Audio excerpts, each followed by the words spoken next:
Chemical hair டைக்கு bye சொல்லிட்டு natural hair டைக்கு ஹை சொல்லுங்க. அமோனியா சல்ஃபேட் பிபிடி இல்லாமல் தயாரிக்கப்பட்ட ஜிகே நேச்சுரல்ஸோட நேச்சுரல் பிளாக் ஹேர் டை. அமெரிக்காவுக்கு வயிற்று கலக்கிட்டு ஆஹா ரொம்ப பிரச்சனை பண்ணுறான பெரிய நாடாச்சே, 140 கோடி இருக்கான், குறைஞ்சபட்சம் நம்ம பொருளுக்கு ஒரு 50 கோடி பேராவது சாமான் வாங்குவான். சரண்டராவும் சாட்சிக்காரன் காலில் விடுறது உள்ள சண்டைக்கார காலில் விடுறது. புரியுதா உங்களுக்கு? நம்ம கொஞ்சம் சில விஷயங்களை விட்டு கொடுத்துருப்போம். ஆனால் சாவரின் கொண்ட ஒரு தேசத்தில் அடிப்படை இந்தியா ஒருபோதும் விட்டு கொடுக்காது என்பதற்கு காரணம், சவுதி அரேபியா அடுத்த கட்டத்தில் நம்ம நாட்டில் இன்வெஸ்ட் பண்ண போறாங்க. அராம்கோவினுடைய அடுத்த நிலை இந்தியாவுக்கு வரப்போகுது. அப்போ பாகிஸ்தான் உனக்கு ஒண்ணுன்னா நான் நிற்பேன், எனக்கு ஒண்ணுன்னா நீ நிற்ப அப்படின்னு ஒரு அக்ரிமெண்ட் யாரோட போட்டாங்க? சவுதியோட. அப்போனா காஷ்மீர் விஷயத்துல பாகிஸ்தானுக்கும் இந்தியாவுக்கும் சண்டை வந்துச்சுன்னா சவுதி நிற்குமா அப்படின்னு கிளப்பி விட்டாங்க. சவுதி சொல்லிட்டு அதுக்கெல்லாம் நாங்கள் வர மாட்டோம், இந்தியா எங்களுடைய நட்பு நாடு, இந்தியா எங்களுக்கு எப்பவுமே ஒரு பீஸ் சொசைட்டி. இந்தியா அமெரிக்கா எவ்வளவு பெரிய பைத்தியக்காரன் பாருங்க. ஒரு அநியாயமா இந்தியா மேல குட்டச்சாட்டு. உக்ரைனுக்கு எதிராக ரஷ்யாவுக்கு நமக்கு எதாவது ஆயுத சப்ளை பண்றோமா? ரஷ்யாவுக்கும் இந்தியாவுக்கும் ஒரு 100 வருஷம் அக்ரிமெண்ட் இருக்கு, இல்லை ஒரு 70 வருஷம் தான் நடந்துருக்கு. இந்தியா ஆஃப்டர் இந்தியன் இண்டிபெண்டன்ஸ்க்கு அப்புறமே ரஷ்யாவுக்கும் இந்தியாவுக்கும் குடுக்கல் வாங்கல் இருக்கு, எல்லாமே இருக்கு. இன்னைக்கு நேரத்துக்கு உக்ரைன்லேருந்து நம்ம என்ன வாங்குறோம்? பருப்பு, உர வகைகள்லாம் ஏராளமாக நமக்கு. எல்லாரும் அன்பா இருக்கானே, சவுதிக்காரன் ரொம்ப அன்பா இருக்கான். ஈரான் சொல்லிட்டான் நீங்க எங்க நாட்டு கூட வாங்க. இஸ்ரேல் கூட நம்ம கூட நல்லா தான் இருக்கு. ஆப்கானும் பாகிஸ்தான் ஆப்கான் முழுக்க இந்தியாவுடைய ஆள். UK, German, France, idli, Portuguese எல்லா நாடுகளும், யூரோப்பிய யூனியன்ல என்னென்ன நாடுகள் இருக்கும். ஏன்? Ukraine. Zelensky invited mister Modi. கிடைத்த அமெரிக்காவுடைய பாலிசியை விட்டா மிரட்டல். நம்ம நாட்டில் தாதாக்கள் இருப்பான், நிறைய பேர் இருப்பான், ஆயுதங்களை தூக்க மாட்டான், பேசிக்கிட்டே இருப்பான், பேச்சா இருக்கணும். அப்படி நம்மளை மிரட்டினா இந்திய சந்தையில் தாம் கால் பதித்து விடலாம் என நப்பாசைக்கு சம்மந்தமில்லாத ஒரு போர். நீ ஆயில விற்கிறா, நான் வாங்குறேன். நீ நடத்துற போருக்கு எனக்கு என்ன சம்மந்தம்?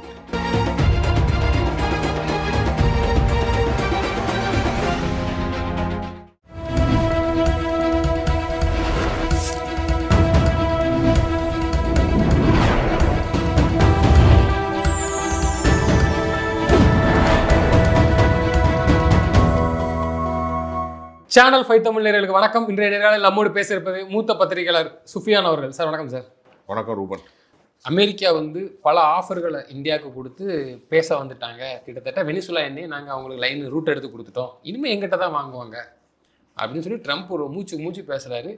இந்தியாவும் ஒரு சில வரியெல்லாம் குறைச்சிருக்கிறாங்க, அமெரிக்கா ஒரு சலுகை கொடுத்துருக்குறாங்க.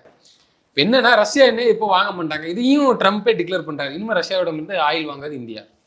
ரஷ்யா தரப்பு என்ன சொல்லுதுன்னா, இந்திய அரசியல் தலைவர்களோ திரு மோடி அவர்களோ யாருமே இதுக்கு எங்களுக்கு நாங்கள் நிப்பாட்டிக்கிறோம், உங்கள் ஆயில் எங்களுக்கு வேண்டாம் அப்படின்னு எந்த தகவலும் அதிகார தகவலும் வரல அப்படின்னு சொல்லி ட்ரம்ப்புக்கு ஒரு எச்சரிக்கை விட்டுருக்காங்க. பார்த்துக்கங்க, நீங்கள் பாட்டா கத்திக்கிட்டு இருங்க, ஆனால் இங்கேருந்து அப்படி எதுவும் வரலன்ட்டு.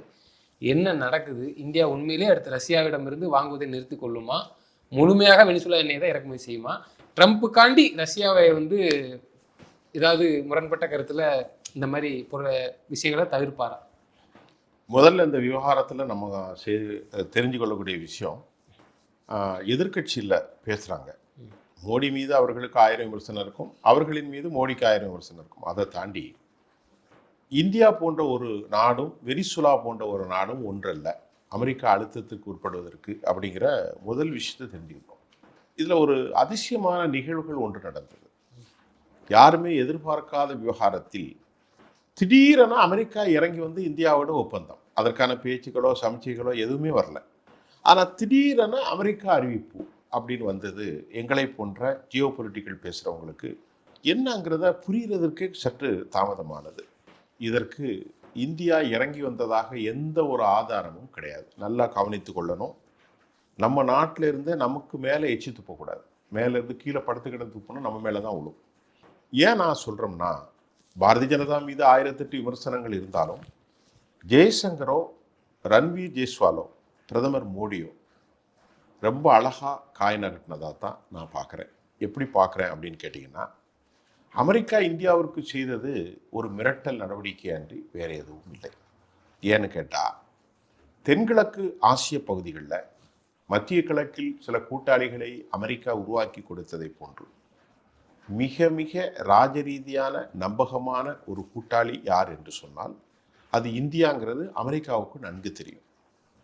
ஆனால் இந்தியாவின் இடத்தில் நான் அமெரிக்கர்களோடு நிறைய பேசியிருக்கிறேன், வெள்ளைக்காரர்களோடு உரையாடி இருக்கிறேன். இங்கே கூட வந்திருக்காங்க நிறைய நண்பர்கள், என்னுடைய ரிலேஷன்ஸ்லாம் ஒரு 40 பேர் அமெரிக்காவிலே ஃபேமிலியே இருக்கிறாங்க. நியூயார்க்கு, நியூ ஜெர்சி, எல்லா நாடுகளிலும் இருக்காங்க. ஆனால் அவர்கள் சொல்வது என்னவென்றால், பாகிஸ்தான் என்ற ஒரு தேசத்தை அமெரிக்காவில் கேட்டால் அவங்க சோகால்டு இது டெரர் ஹப்புன்னு தான் சொல்லுவாங்க. இன்னைக்கு அவருடைய மனநிலையை புரிஞ்சுக்கிடுங்க. பாகிஸ்தானை பற்றி அமெரிக்கர்களிடத்தில் கேட்டால் இது ஒரு டெரர் ஹப்பு அப்படின்னு சொல்லுவாங்க. இந்தியாவை கேட்டால் அப்படி யாருமே சொல்ல மாட்டாங்க. அந்த அளவிற்கு கண்ணியமான ஒரு தேசமாக. அது மட்டும் இல்லாமல் அமெரிக்காவினுடைய பொருளாதார வளர்ச்சியில் இந்தியர்கள் அதிக பங்காற்றியதும் பங்கு ஆற்றி கொண்டிருக்கிறோம். டாக்டர்ஸ், சயின்டிஸ்ட், செவிலியர்கள், ஆண்டர்பிரினர்ஸ் எல்லாருமே இருக்கிறாங்க பெரிய அளவில்.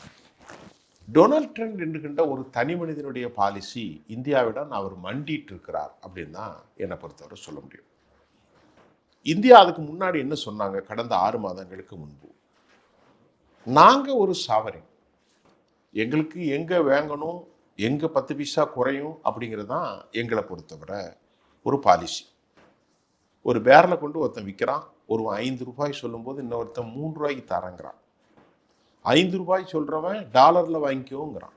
3 ரூபா சொல்கிறவன் நாட்டுடைய இந்திய பணத்தை கொடுத்து பணம் வாங்கிக்கோ, கடனில் வாங்கிக்கோ, எல்லா வசதியும் தருகின்ற போது நான் எனக்கு எது விருப்பமோ அதுபடி தான் வாங்க முடியுமே தவிர விருப்பப்படி வாங்க முடியாதுன்னு கடும் போக்கான கடும் சொல்லால்களை பயன்படுத்தாத இந்தியா அழகான வார்த்தைகளால் ரொம்ப நாகரிகமாக அமெரிக்காவுக்கு கன்வே பண்ணிட்டாங்க. அப்புறம் அமெரிக்கா மிரட்டியது. ரஷ்யாவுக்கு முன்னால் ஒரு 25%, ரஷ்யாவோடு பெனால்ட்டி ஒரு 25%. நாம் விட்டு கொடுக்கலையே. சரி, விட்டு கொடுக்கலன்னா நமக்கு என்ன தேரும் அப்படின்னு பார்த்தா, $145 பில்லியன் இருந்த அமெரிக்கா இந்திய வர்த்தகம் தற்போது 213 பில்லியன் அளவிற்கு உயர்ந்திருப்பதாக சொல்லப்படுகிறது. 24-25. இதில் டெபிசிட் இருக்கு பாருங்க, ட்ரேட் டெபிசிட்னு சொல்லுவாங்க. வர்த்தகத்திற்கு இடையான பற்றாக்குறையில் நமக்கு எந்த இழப்பும் இல்லை. இந்தியாவிலிருந்து ஈரோடு, திருப்பூர், நாமக்கல், குஜராத், சூரத், அகமதாபாத், இதிலிருந்து கோவை அதிகமாக போவது 3 பொருட்கள். எலக்ட்ரானிக்ஸ் கூட்ஸ், செல்போன்கள்லாம் ஏராளமான உற்பத்தி இந்தியாவிலிருந்து போகிறது. ஃபார்மசிட்டிக்கல், மருந்துகள், கொரோனா காலத்திலும் நாம் ஏராளமான மருந்தை அனுப்பியிருந்தோம். 3வது இந்தியாவிலிருந்து போது நகை பொருட்கள், ஆபரண நகைகள், வடிவமைக்கப்பட்ட கலாச்சார நகைகள், ஜெம்ஸ், வைரம், வைடூரம், இந்த மாதிரியான பொருட்கள். 4வது மிக முக்கியமாக டெக்ஸ்டைல்ஸ், சில ஸ்பைசிஸ், எல்லாமே அமெரிக்காவுக்கு சில ஓர்கள், கனிம வளங்களும் இந்தியாவிலிருந்து ஓரளவுக்கு செல்கிறது. சில ஹெர்பல் ப்ராடக்ட்லாம் கம்மியாக போகுது. அமெரிக்காவிலிருந்து இந்தியாவிற்கு தேவையான ஏர் போயிங் விமானங்களின் சில பாகங்கள், அமெரிக்காவிலிருந்து சில விலை உயர்ந்த சில பொருட்கள், எலக்ட்ரானிக்ஸ் பார்ட்ஸ், இதெல்லாம் வருது. ஆனாலும் ட்ரேட் டெபிசிட்டில் 23-24 நாம் $87 அமெரிக்காவுக்கு ஏற்றுமதி செய்தோம். அவர்கள் ஒரு 50-60 அப்படித்தான் இருந்தது. நாம் தான் ஒரு $30 பில்லியன், $30 இல்லை, $30 பில்லியன் நாம் வர்த்தகம் செய்தோம். இப்போ $100 பில்லியன் நாம் நெருங்குற நேரத்தில் கிட்டத்தட்ட ஒரு 6.5-7 லட்சம் கோடி ரூபாய்க்கு அமெரிக்காவால் நமக்கு வர்த்தகம் நின்றது. அது உண்மைதான். ஆனால் இப்போது அமெரிக்கா நமக்கு போட்டிருக்கிறது இந்த ரெசிப்ரோக்கல் டேரிஃப்ல எவ்வளோன்னா 18 விழுக்காடாக குறைத்திருக்கிறார். இந்த 18 விழுக்காடாக அமெரிக்கா இப்பொழுது குறைத்திருப்பது அமெரிக்காவினுடைய வேளாண்துறை அமைச்சர், அவருடைய பெயர் பொலிக்ஸ், ஏதோ மறந்துவிட்டேன், பரவாயில்ல, அவர் தனது எக்ஸ் தளத்தில் பதிவு செய்கிறார், அமெரிக்காவோடு ராஜரீதியான உறவை இந்தியா புதுப்பித்திருக்கிறது, மகிழ்ச்சிகரமான செய்தி, பீப்புள் ஆஃப் யூஎஸ்.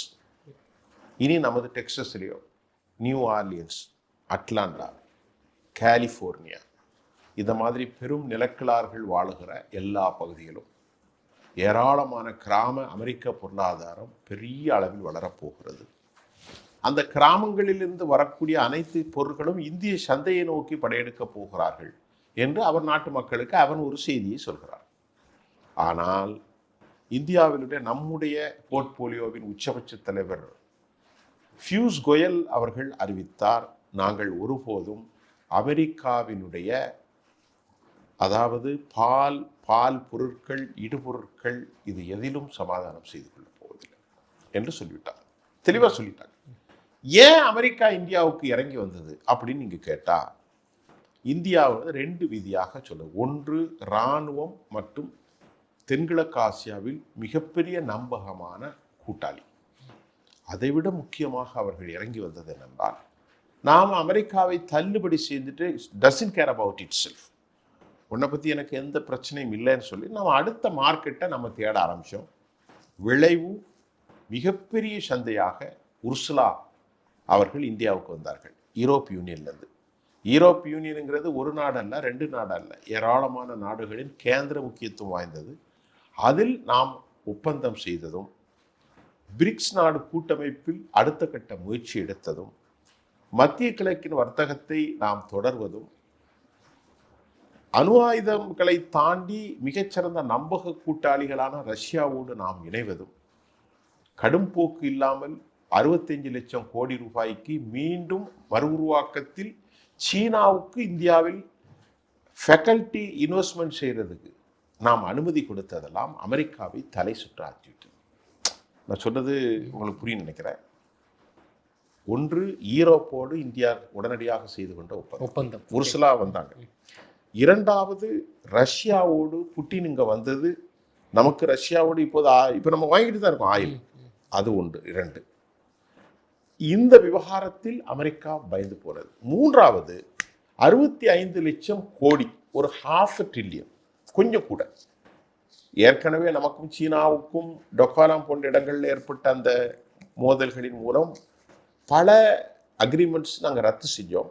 இப்போ நாம் என்ன செஞ்சிட்டோம், சீனாவோடு எங்கள் நாட்டில் நீங்கள் ஸ்டேக்ஸ் மோர் டைம் இன்வெஸ்ட் பண்ணுங்க, இந்திய கட்டமைப்புகளில் நீங்கள் சீன முதலீடுகளை அளவு சென்றதுனால இது அமெரிக்காவுக்கு பெரும் சிக்கலை ஏற்படுத்தியது. 4வது, வலுவான நிலையில் இந்த என்ன சொல்றது 5 நாடுகள் கூட்டமைப்பு. இந்த கூட்டமைப்பில் யாரெல்லாம் இருக்கிறாங்க, இந்தியா, பிரிக்ஸ் கூட்டமைப்பு, 5 நாடு. அதாவது இந்தியா, பிரேசில், ரஷ்யா, சீனா மற்றும் தென்னாப்பிரிக்கா. இந்த கூட்டமைப்பு ஒருவேளை வந்துவிட்டால் அனைவரும் நமது பணத்திலே, இந்திய பணங்களிலே, இந்திய சல்லிகளிலே வியாபாரம் நடந்துடும், ரஷ்ய பணங்களில் சல்லி நடக்கும். இதெல்லாம் அமெரிக்கா யோசிச்சான்.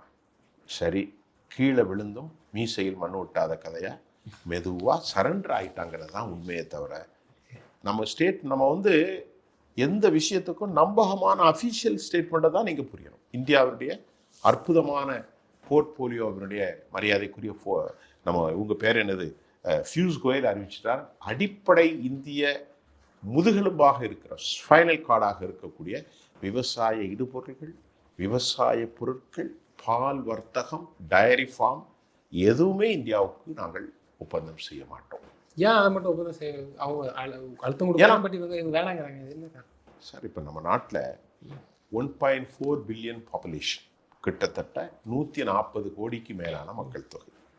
இந்த மக்கள் தொகையில் கிட்டத்தட்ட ஒரு 60-70 விழுக்காடு மக்கள் விவசாயத்தை நம்பியிருக்கிறாங்க. அந்த விவசாயம் என்ன, ஒரு பண்ணையில் ஒரு 10 மாடு வச்சுருப்பான், 100 மாடு வச்சுருப்பான், 1 மாடு வச்சுருப்பான்.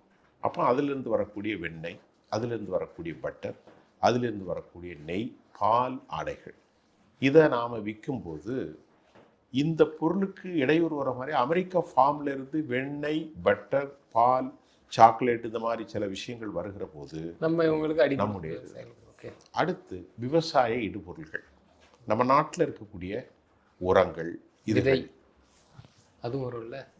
ஆமாம், ஓகே, அது ஒன்று. மூன்றாவது, America modified seed, genetically modified seat.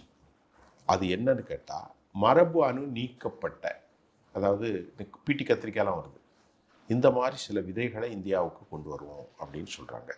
நாம் அதை ஏற்றுக்கொள்ள மறுக்கிறோம். இந்த அக்ரிமெண்ட் டீல் ஃபுல்லாக வந்துட்டு ஓரளவுக்கு வந்திருக்கு. அதில் வரும்போது ஒரு முறை அமெரிக்காவுடைய இம்போர்ட்டட் சீடை கல்டிவேஷனோ அல்லது இந்தியாவில் விவசாய ஃபார்ம்லேண்ட்ஸில் அதை பயன்படுத்தினால் மலட்டுத்தன்மை உருவாகிவிடும். அது மட்டுமல்ல, அந்த நம்ம நாட்டில் இருக்கக்கூடிய சாணம், எரி உரம், இப்போ பாக்டம்போஸ், இப்போ டைரி, இப்போ நிறைய யூரியாலாம் போட்டால் ஒன்றும் ஆகாது. அமெரிக்காவுடைய மரபணு நீக்கப்பட்ட விதைகளை இங்கே ஊடிவிட்டால் அப்புறம் நம்ம இனி இக்காலத்திற்கும் அமெரிக்காவோட தான் வாங்கணும். அவன் போடுற உரத்துல தான் வளரும். அதில் நாம் அனுமதிக்கலையே. ஓகே, நம்ம அனுமதிக்கலையே. எந்தெந்த பொருள்கள்லாம் வருதுங்கிறதை சொல்லியிருக்கிறாங்க. சோயாபீன்ஸ்லேருந்து, சோப்புலேருந்து, கடுகு எண்ணெயிலேருந்து இதெல்லாம் பண்ண போகிறோன்னு அழகாக குடிச்சுட்டாங்களே இந்தியாவில். இப்போ நாம் கொடுத்துருக்கிறது என்னன்னால அமெரிக்கா வர்த்தக டெபிசிட்டில் இப்போ ஒரு $212 நம்ம நடக்கிறது. $100 பில்லியன் என்றால் $200 பில்லியன் என்று கொண்டால் கிட்டத்தட்ட ஒரு 18 லட்சம் கோடி. 18 லட்சம் கோடிங்கிறதே ஒரு பெரிய பிஸ்னஸ் தான். ஆனால் அமெரிக்காவோடு வர்த்தக பற்றாக்குறை நமக்கு இருந்தாலும் நமக்கு இழப்பு தான். ஆனாலும் நாம் எந்த இடத்திலும் விட்டு கொடுக்கவே இல்லை. ரஷ்யா எண்ணெயே நாங்கள் வாங்கிக்கிறோம். அப்போ அடுத்த கேள்வி கரெக்ட். ரஷ்யாவுடைய கிரெம்ளின் மாளிகை அறிவிச்சிருக்கிறாங்க, இந்தியாவுக்கு எல்லா உரிமையும் இருக்கிறது. ஒரு தேசம் யாரிடத்தில் பங்கு பெற வேண்டுமோ, யாரிடத்தில் முதலீடு செய்ய வேண்டுமோ, யாரிடத்தில் பொருட்களை உற்பத்தி, ஒரு தேசத்துக்கு எல்லா உரிமையும் இருக்கு. இந்தியாவுக்கு ஹேவ் அ ரைட். அவங்க பர்ச்சேஸ் பண்ணால் பண்ணிட்டு போகிறாங்க. ஏன்னு கேட்டால் ரஷ்யாவுக்கும் நமக்கான உறவு ஒரு இயற்கை உறவு, அமெரிக்காவின் நமக்கான உறவு ஒரு செயற்கை உறவு. நந்தாவுடைய காலத்திலும், நேருடைய காலத்திலும், சாஸ்திரியுடைய காலத்திலும், இந்திராவுடைய காலத்திலும், இன்னைக்கு இருக்கிற மோடி வரைக்கும் அது அந்த உறவு தொடர்கிறது. இரண்டாவது, இந்தியா பல விஷயங்களில் அமெரிக்காவோடு ஸ்டெபானாக நின்றது. உதாரணத்திற்கு சொன்னேன்னா F-35 என்பது ஒரு ஸ்டெல்த் விமானம். அதை நான் இந்தியாவுக்கு தருகின்ற போது நாம் வாங்க மறுத்துவிட்டோம். அமெரிக்கா கொடுத்தார். பல நாடுகள் அது என கேட்டார். ஓகே, இன்றைக்கு சவுதி அரேபியாவுக்கும் இஸ்ரேலுக்கும் அது கொடுக்கப்படக்கூடாதுன்னு அக்ரிமெண்ட் சொன்னாலும் 300 லட்சம் கோடி ரூபாயை இன்வெஸ்ட் பண்ணியிருக்கு சவுதியும், யுனைடெட் அரபு எமிரேட்ஸும், துருக்கியும், கத்தர். இந்த F-35 இல்லை, அவங்க வேற பல யூஸ் பண்ணலாம். ஆனால் கொடுக்க வேண்டிய நிர்பந்தத்துக்கு அப்போ ஏர் சுப்பீரியாரிட்டின்னு சொல்லப்படுது. அது எனக்கு பவர் இல்லாமல் போயிடும்னு ஒரு டிமாண்டை யார் வச்சாங்க? இஸ்ரேல் வச்சாங்க. உடனே இவங்க என்ன சொன்னாங்க? அதில் உள்ள ஒரு முக்கியமான அப்டேட்ஸ் வெர்ஷன் ஒன்றை கட் பண்ணிட்டு இன்னொன்று கொடுக்குறோம். இந்த F-35 கொடுக்குறோம், சவுதிக்கு கொடுக்குறோம். ஆனால் அதில் முக்கியமான இருக்கு பாருங்க, அதில் ஏதாவது இம்பார்ட்டண்டான வேர்ட்ஸ் இருக்கு, பதிலாக அதை எடுத்துட்டு இன்னொன்று உங்களுக்கு தரோம் அப்படின்னு சமாதானம் பண்ணி அங்கே கொடுக்குறாங்க. ஏன்னா துருக்கிக்கு ஒன்று கொடுத்துருக்காங்க ஏற்கனவே. ஆனால் பாகிஸ்தானுக்கு ஏற்கனவே கொடுத்த பழைய வெர்ஷன் ஒன்று இருக்குது, சீனாவுக்கு. ஆமாம், ஆனால் அதைத்தான் இப்போ வச்சு ஓட்டிகிட்டு இருக்கான். இப்போ பாகிஸ்தான் CJ-10 போன்றவைகள்லாம் வாங்கிட்டான். இப்போ நாம் 2035 5வது தலைமுறை ஏர் ஸ்ட்ரைக் விமானத்தை ஒதுக்கிக்கிறோம், மேக்குங்கிற பேரில். அது இப்போ ஆய்வில் போயிட்டுருக்கு.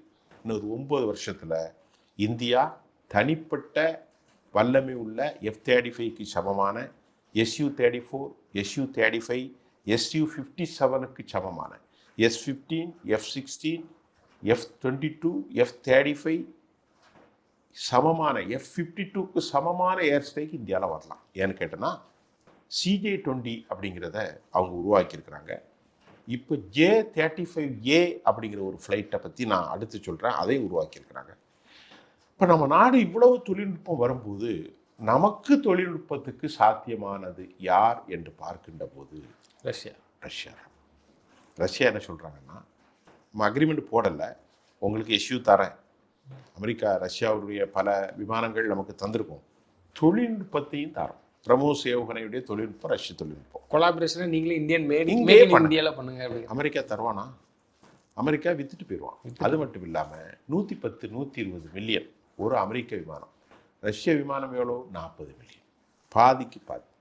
நம்ம பணத்தை கொடுத்து ரஷ்யாவில் வாங்கலாம், ஆயில் ரஷ்யாவில் வாங்கலாம், அமெரிக்காக்காரன்ட்ட வாங்க முடியாது. அப்போ நம்ம அறிவிக்கலையே. நாம் இதுவரைக்கும் ரஷ்யாவில் 37 விழுக்காடு எண்ணெய் இம்போர்ட் பண்ணிக்கிட்டு இருக்கோம். இன்றும் தொடரத்தான் செய்து, குறைந்திருக்கலாம். ஆனால் நாங்கள் வாங்கவே இல்லையே. இப்போ இவர் ஒரு ஷாரபாய் அறிவிச்சா எப்படி? ஜெலன்ஸ்கியை சாவடிக்கிறாங்க, சாவடிக்கிற பொதுமக்களை காசாவில் சாவடிக்கும் போது குண்டு கொடுத்த நீ தானே. இந்தியா பலஸ்தீனத்துக்கு ஆதரவாக தான் அறிவிச்சிட்டாங்க, இப்பவும் அறிவிச்சிருக்கிறாங்க. பலஸ்தீனம் ஒரு சுயாதீனமான நாடாக இருக்கும். பலஸ்தீனம் இந்தியாவுடைய பாலிசி, எக்ஸ்டர்னல் அஃபேரன்ஸு. யாசர் அரஃபாத்துடைய காலத்தில், மஹ்மூத் அப்பாஸினுடைய இன்றைய காலத்தில் இந்தியாவோடு நட்புறவு இருக்கிறார்கள். ஆப்கானிஸ்தான், அதில் ஒன்று மறந்துட்டேன், ஆப்கன் இந்தியாவுடைய கேட்வேயாக இருக்கிறது. ஆப்கானில் எல்லா தலிபான் தீவிரவாதிகளும் இந்தியாவுடைய நேசனாக மாறிவிட்டார்கள். தீவிரவாதி என்று மரத்திலே காய்ச்சிட்டு இருக்கான், அப்படி இல்லை. அப்போ நாடு அதே மாதிரி ஆப்கன் வந்து இந்தியாவில் தான் ஏராளமான அரிசி. ஆப்கனுக்கும் இந்தியாவுக்கும் பெரிய ராஜ்ய உறவு இருக்குது. அப்போ எல்லாமே பாருங்கள், நீங்கள் பாருங்கள், ஆப்கனோடு இந்தியாவுக்கு உறவு, ஈரானோடு இந்தியாவுக்கு உறவு, ரஷ்யாவோடு இந்தியாவுக்கு உறவு, அதே போன்று யூரோப்பிய யூனியனோட அமெரிக்காவுக்கு எதிராக வர்த்தகம். இப்பொழுது 65 லட்சம் கட்டமைப்புக்கு, ஒரு $500 பில்லியனுக்கு மேல் கட்டமைப்புகள் செயல்படலாம் என ஒரு கேட்டை திறந்துட்டோம். யாரோடு? சீனாவோடு. ஒரு பிரஸ்பரம், ஒரு peace negotiation is going on in between India versus China. அமெரிக்காவுக்கு வயிற்று கலக்கிட்டு, ஆஹா ரொம்ப பிரச்சனை பண்ணுறான பெரிய நாடாச்சே, 140 கோடி இருக்கான், குறைஞ்சபட்சம் நம்ம பொருளுக்கு ஒரு 50 கோடி பேராவது சாமான் வாங்குவான். சரண்ராவும் சாட்சிக்காரன் காலில் விடுறது உள்ள சண்டை காலில் விடுது. புரியுதா உங்களுக்கு? இதுதான் சார் நடந்தது, நான் பொய் சொல்லலை சார், எனக்கு எந்த விதம் இல்லை. அதனால் நம்ம கொஞ்சம் சில விஷயங்களை விட்டு கொடுத்துருப்போம். ஆனால் சாவரின் கொண்ட ஒரு தேசத்தில் அடிப்படை இந்தியா ஒருபோதும் விட்டு கொடுக்காது என்பதற்கு காரணம், அழகான ஸ்டேட்மெண்ட்டை கண்ணியத்துக்குரிய ஜெய்சங்கர் அவர்கள் வெளியிட்டிருந்தார். ரன்வீர் ஜெய்ஸ்வால் அவர்களும் சொன்னார், நாங்கள் எந்த நிலையிலும் இந்தியாவுடைய நலன்களை கைவிடப் போவதில்லை அப்படின்னு சொன்னார். அதுதான் முக்கியம். அமெரிக்காவுக்கு வயிற்றில் பெரும் புழியை கரைத்து விட்டது. என்னன்னு கேட்டால், அடுத்து அக்ரிமெண்ட் ஒன்று போட்டாங்க, ரியாத்தும் இஸ்லாமாபாத்தும். அதில் சவுதி அரேபியா வந்து அடுத்த கட்டத்தில் நம்ம நாட்டில் இன்வெஸ்ட் பண்ண போகிறாங்க. அராம்கோவினுடைய அடுத்த நிலை இந்தியாவுக்கு வரப்போகுது. அப்போ பாகிஸ்தான் உனக்கு ஒன்றுனா நான் வந்து நிற்பேன், எனக்கு ஒன்றுனா நீ வந்து நிற்ப அப்படின்னு ஒரு அக்ரிமெண்ட் யாரோட போட்டான்?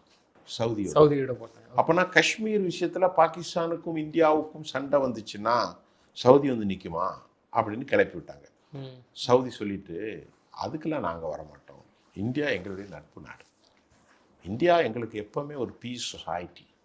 இப்போ நம்ம நாட்டுடைய வலிமை ரொம்ப உயர்வு. அது எல்லாரும் அன்பாக இருக்கானே, சவுதிக்காரன் ரொம்ப அன்பாக இருக்கான். ஈரான் வந்து சொல்லிட்டான், நீங்கள் எங்கள் நாட்டு கூட வாங்க. இஸ்ரேல் கூட நம்ம கூட நல்லா தான் இருக்கான். ஆப்கானும் பாகிஸ்தான் ஆப்கான் முழுக்க இந்தியாவுடைய ஆள் தான். ஆப்கானோட நம்ம ராஜ்ய தூதர் அனுப்பிட்டோம், நாம் பேசிட்டோம். அப்புறம் UK, German, France, Italy, Denmark, Portuguese, எல்லா நாடுகளும், யூரோப்பிய யூனியனில் என்னென்ன நாடுகள் இருக்கோ. ஏன்? Ukraine. Zelensky invited mister Modi, Putin invited mister Modi, both invited India to come there to take negotiation, to talk about the amicable solution, the conflict in between Ukraine versus USA, Russia. But நம்ம மேலே யாருக்குமே ஒரு இது வராது. நம்ம வந்து ஒரு piece society. கண்டிப்பாக நம்ம அமெரிக்கா ஒன்று தான் நம்மளை இப்படி வளர்ட் பண்ணிட்டு இருக்கான். வேற எந்த நாடு ஹேவ் யூ காட் ஃபார்? உங்களுக்கு ஏதாவது இருக்கா? Can you find out for any? நம்ம மேலே யாராவது அழுத்தம் கொடுக்குறாங்களா? ஒன்றும் இல்லை. இல்லை, இந்தியாவோட அடிப்படை இதுவே வந்து சமாதானம், எங்கே வரக்கூடாது, போர் எங்கேயுமே கூடாது. அமெரிக்கா குற்றச்சாட்டு என்ன வைக்கினா, ரஷ்யா எண்ணெயை வாங்கி தான் இந்தியா வந்து அந்த இந்தியாட்ட இருந்து பணம் சம்பாதிக்கிறது தான் உக்ரைன் போரே நடத்துது அப்படின்னா பிரதான குற்றச்சாட்டா மோடி வைக்கிறாரு. எண்ணெயை வாங்க அதெல்லாம் வாங்க வேண்டாங்கிறத நான் எதுக்கு வாங்க வேண்டாம் சொல்றேன்னா, நீ எங்கேருந்து வாங்குற பணத்துல தான் நீ உக்ரைன் போரை நடத்திட்டு இருக்கிற அப்படிங்கிறதுனால தான் நான் முதல்ல ஒரு புள்ளியை வச்சு நான் அதை நிப்பாட்டணும் சார். இல்லை, அது எந்த அளவுக்கு உண்மை நான் கேட்குறேன், அது மட்டும்தானா இல்லை அப்படிங்க சார்? அதாவது பைத்தியகாரத்தனமான பேச்சு. அதாவது ரஷ்யாங்கிறது வந்து பெரிய கூட்டமைப்பு. யுஎஸ்எஸ்ஆர், யுனைடெட் சோவியத் ரஷ்யா அப்படிங்கிறது வந்து பெரிய நாடு sir. 1991 Gorbachev for innovative for புதிய சில சிஸ்டத்தை பண்ணாங்க. அப்போ ரஷ்யாவிலேருந்து பல நாடுகள் பிரிந்தது. அதில் Kazakhstan, Armenia, Azerbaijan, Uzbekistan, Ukraine, Crimea, ஏராளமான நாடுகள் பிரிந்தது. அந்த பிரிவுக்கு காரணம் ரஷ்யாவை உடைத்தது யாரு? இதே அமெரிக்கா. அதிலிருந்து பிரிந்த நாட்டில் உக்ரைனில் உக்ரைன் வந்து மக்கள் தாக்கப்படுவது நாம் ஏற்றுக்கொள்ள முடியாது. ஏராளமான பேர் இறந்து போயிருக்கிறார்கள், பல லட்சம் என்று சொல்லப்படுகிறது. ஆனாலும் அவற்றில் இப்பொழுது 20% இப்போ யார் கையில் வந்துட்டுன்னா புட்டின் கையில் வந்துட்டு. அந்த இடத்துல எங்களுக்கு உரிமை இருக்கிறது என புட்டின் சொல்கிறார். ஏன்னா அங்கே பேசக்கூடிய பாஷை ரஷ்ய மொழியைத்தான் அவர்கள் பேசுகிறார்கள். உக்ரைனியா இல்லை, ரஷ்ய மொழியைத்தான் அவர்கள் பேசுகிறார்கள். இந்த பிரச்சனை இந்த உள்நாட்டு பிரச்சனை. இதற்கு இந்தியாவிற்கும் என்ன சம்பந்தம் சார்? நீங்கள் ஒரு ஆயில் வியாபாரம் பண்ணுறீங்க சார். ஆயில் வியாபாரத்தில் சண்டை 2 பேரும் கிடக்கு. இந்தியா வந்து இல்லைன்னா அமெரிக்கா வந்து எவ்வளோ பெரிய பைத்தியக்காரன் பாருங்க. ஒரு அநியாயமாக இந்தியா மேலே குட்டச்சன்னு. உக்ரைனுக்கு எதிராக ரஷ்யாவுக்கு நமக்கு எதாவது ஆயுத சப்ளை பண்ணுறோமா? ரஷ்யாவுக்கும் இந்தியாவுக்கும் ஒரு 100 வருஷம் அக்ரிமெண்ட் இருக்குது. இல்லை ஒரு 70 வருஷமாக நடந்துகிட்டு இருக்கு. இந்தியா ஆஃப்டர் இந்தியன் இண்டிபெண்டன்ஸ்க்கு அப்புறமே ரஷ்யாவுக்கும் இந்தியாவுக்கும் குடுக்கல் வாங்கல் இருக்கு எல்லாமே இருக்குது. இன்னைக்கு நேரத்தில் இல்லை. உக்ரைன்லேருந்து நம்ம என்ன வாங்குறோம்? பருப்பு, உர வகைகள்லாம் ஏராளமாக நமக்கு வருது.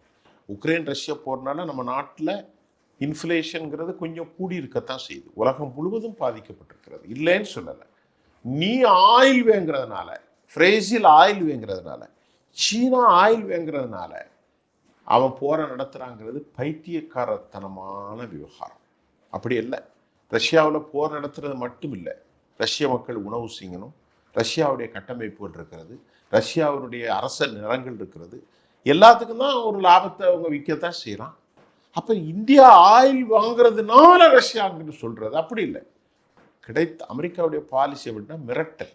நம்ம நாட்டில் தாதாக்கள் இருப்பான், நிறைய பேர் இருப்பான், ஆயுதங்களை தூக்க மாட்டான், பேசிக்கிட்டே இருப்பான், பேச்சாக இருக்கணுமா. அப்படி நம்மளை மிரட்டுனா இந்திய சந்தையில் தாம் கால் பதித்து விடலாம் என நப்பாசைக்கு சம்மந்தமில்லாத ஒரு போர். நீ ஆயில விற்கிறா, நான் வாங்குறேன். நீ நடத்துகிற போருக்கு எனக்கு என்ன சம்மந்தம் இருக்கு? சரி, அதே மாதிரி உக்ரைன் நாளைக்கு ஒரு பேச்சுக்கு சொல்ல வரோம், ஒரு 40 பில்லியனுக்கு ஆயில் கொடுத்தா நாம யார்கிட்ட போய் வாங்க போகிறோம்? உக்ரைனில் வாங்க போகிறோம். புரியுதா உங்களுக்கு? இதை மாதிரி ஒரு நிலைமை நடந்துச்சு சார் 2013 தெஹ்ரானில். இதே ஆயத்துல்லா கமேனி இந்தியாவுக்கு ஒரு சான்ஸை கொடுக்குறாரு. அன்னைக்கு காங்கிரஸ் பீரியட். எப்படி கொடுக்காருன்னா, அசர்பைஜான், சோவியத், அப்படி இல்லைன்னு சொன்னால் பாகிஸ்தான் வழியாக ஒரு பைப் லைனை போட்டுக்கும். அந்த பைப் லைன்லேருந்து நேச்சுரல் கேஸ், அதாவது இந்த ஹெர்மூஸ் இது வழியாக அந்த நேச்சுரல் கேஸ் வந்தால் அது இந்தியாவுக்கு வந்துடும். அதன் மூலமாக நாம் பிஸ்னஸ் பண்ணலாம் அப்படின்னு யார் சொல்கிறா? ஈரான் சொல்லுது. எப்போ? 13. இதேதான். அன்னைக்கு நஜாதின்னு ஒருத்தர் இருக்கார், எனக்கு அது ஞாபகம் இல்லை, இப்ராஹிம் ரைசி இருந்தார், நல்ல ஞாபகம் இருக்கு. இதுதான் கமெனி தான் இருக்காரு. இவங்க அப்பா ரூஹுல்லா கமெனிக்கு அப்புறம் இவர் இருக்காரு. சொல்லிட்டு சொன்னாங்க, மொத்தம் 100 ரூபாய்க்கு நீ சாமா வாங்கினா 3 ரூபா 45 ரூபா கொடுத்துரு. எவ்வளோ ரூபா? இந்தியாவுடைய ஃபண்டு 45 ரூபா கொடுத்துரு. மீதி எவ்வளோ இருக்கு? 55 ரூபா இருக்கு. இந்த 55 ரூபாய்க்கும் காசு வேணும். என் நாட்டில் வந்து ரயில்வே தண்டவாளம் எல்லாம் அமைச்சு கொடுத்துரு. எப்படி அழகாக சான்ஸ் கொடுத்தாங்க பாருங்க ஈரான். நாம் என்ன செஞ்சுருக்கணுமா இல்லையா? மன்மோகன் சிங்கு அமெரிக்காவுக்கு ப்ரெஷர் கொடுத்தாங்க, திட்டங்களை கைவிட்டோம். எவ்வளோ நஷ்டம் நமக்கு அமெரிக்காவில், எவ்வளோ நஷ்டம். அந்த மாதிரி இன்னைக்கு எடுக்கிறது அமெரிக்கா மொத்தத்தில் எவ்வளோ நஷ்டம் பாருங்க. அப்போ ஈரானை நீ ஓ நாட்டுக்கும் அவனுக்கும் பிரச்சனை, உனக்கு இஸ்ரேல் வேணும், அப்போ நீ அழுத்தம் கொடுக்குற. அழுத்தம் கொடுத்தா பண்ணால் நமக்கு வந்து ஏமாந்துட்டா நமக்கு ட்ரேட் அக்ரிமெண்ட் இருக்குது, காட்ஸ் இருக்குது, அது இருக்குன்னு சொல்லி எல்லாத்தையும் விட்டுட்டோம். இப்போ இறுதியாக ஒன்றை சொல்லிடுறேன், இந்திய அமெரிக்கா உறவில் நமக்கு பெரும் நன்மை தானே தவிர தீமை ஒருபோதும் இல்லை என்பதையும் இந்தியா போர்ட்ஃபோலியோலேருந்து பியூஷ் கோயல் அறிவித்திருப்பதும் ட்ரேட் ஒன்றே ஒன்று சொல்லிடுறேன், $500 பில்லியன் வந்து ஒரு நாளுக்கு இல்லை, அது 6 வருஷத்துக்கு. ஆனால் நம்ம அரசியல்வாதிகள் என்ன சொல்லிட்டாங்க, 500 பில்லியனுக்கு விற்க முடியாது. இந்தியாவுடைய பட்ஜெட்டே 53 லட்சம் கோடி தான். எவ்வளோ கோடி? 53 லட்சம் கோடி. 45 லட்சம் கோடிக்கு அமெரிக்காவுக்கு சரக்கு கொடுத்தா நம்ம என்ன பண்ண முடியும்? அது அதிகமான நாட்களுக்கு பொய்யா சொல்லக்கூடாது. இல்லைன்னா இங்கே பத்திரிகையாளர்களுக்கு புரியாது, பேசியிருக்க மாட்டாங்க. எக்கனாமிக்கல் பொருளாதார அண்டர்ஸ்டாண்டிங், ரெசஷன்னா என்ன, இன்ஃப்ளேஷன் என்ன, ஒன்றுமே தெரியாது, சும்மா அடிச்சு விட்டுறது. நிச்சயமா சார். தொடர்ந்து தங்களது கருத்துக்களை நன்றி. மிக்க நன்றி சார்.